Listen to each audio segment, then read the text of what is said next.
Bon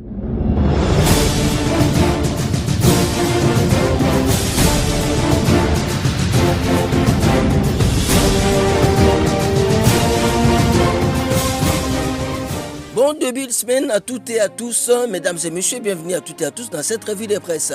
Selon les sondages Écho d'opinion, RDC Jean-Michel Samalou Condé en tête des personnalités pressenties pour occuper les perchoirs du bureau définitif du Sénat, nous explique les quotidiens d'Action et Développement La Prospérité. L'élection du président du bureau définitif de la Chambre haute étant fixée au 3 août 2024, notre institut d'analyse socio-politique a instruit ses agents installés dans toutes les provinces d'interroger rapidement les populations, toutes les couches sociales confondues, pour qu'elles désignent les probables personnalités qui pourraient occuper ces postes prestigieux. Les Congolais interrogés sont formels. Les personnalités mentionnées ci-dessous sont capables, selon eux, de diriger la Chambre haute du Parlement en cette période difficile sans provoquer un conflit inutile avec la présidence de la République. Il s'agit de Jean-Michel Samalou Condé Kyenge, 85%.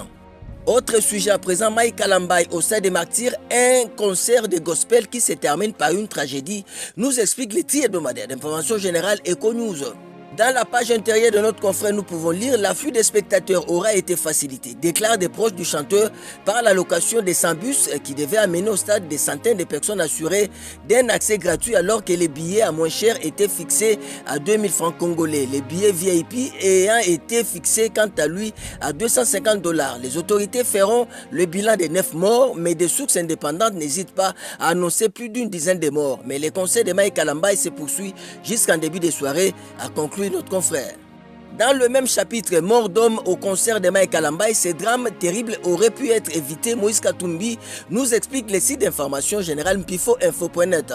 L'opposant congolais Moïse Katumbi a réagi sur les drames qui s'est produit samedi 28 juillet 2024 lors du concert de l'artiste gospel Mike Kalambai au Stade des Martyrs. L'on compte, d'après le gouvernement central, des pertes en vies humaines, soit 9 personnes sont mortes et plusieurs blessées. Dans sa publication sur les réseaux X, Moïse Katumbi croit que ces drames terribles auraient pu être évités. Abordant le même chapitre, le quotidien d'information paraissant à Lubumbashi Watanshi, La Concorde, titre « Un mort d'homme lors du concert de Mike Kalambai ». Il est nécessaire de prendre des mesures et de juger sévèrement les responsables Moïse Katumbi.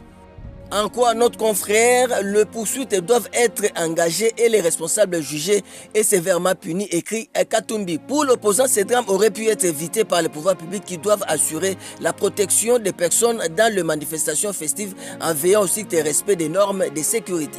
Autre sujet, accord trouvé entre les parties impliquées. Modernisation du port de Matadi, une nouvelle ère débute avec le MCTC, nous explique les quotidiens d'information générale Info 27.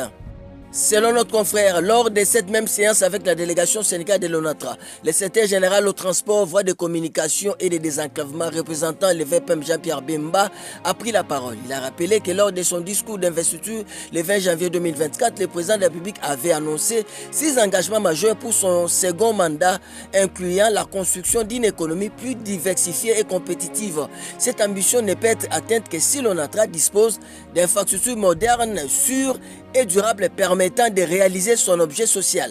Abordant le même chapitre, Port de Matadi, bientôt le début des travaux de modernisation, nous explique le quotidien d'information générale, Le Quotidien. La modernisation du port de Matadi, c'est un enjeu majeur pour le développement économique de la région et pour renforcer les infrastructures portuaires en République démocratique du Congo. Il est donc encourageant de voir que les travaux vont bientôt débuter et que les efforts conjoints des différentes parties impliquées devaient permettre de mener à bien ces projets ambitieux de modernisation du port de Matadi. On va terminer avec ce titre de Kumilar.cd, Jeux Olympiques de Paris, Nicolas Lianza vole au secours de Dasso Kisoka battu par l'Israélien Wolfzak. Éliminé après avoir été battu par l'Israélien de 21 ans, Wolfzak Yam en judo ce samedi 27 juillet 2024 à Paris en France, le judoka congolais Arnold Dasso Kisoka a recueilli le soutien des compatriotes congolais. Question de réconfort. Nico Lianza, coordonnateur principal du judo congolais, s'est illustré en adressant des encouragements aux judokas congolais, médaillés de bronze lors des Jeux de la francophonie de Kinshasa l'année dernière. Ça n'est donc fini pour cette revue de presse. Au revoir et à demain.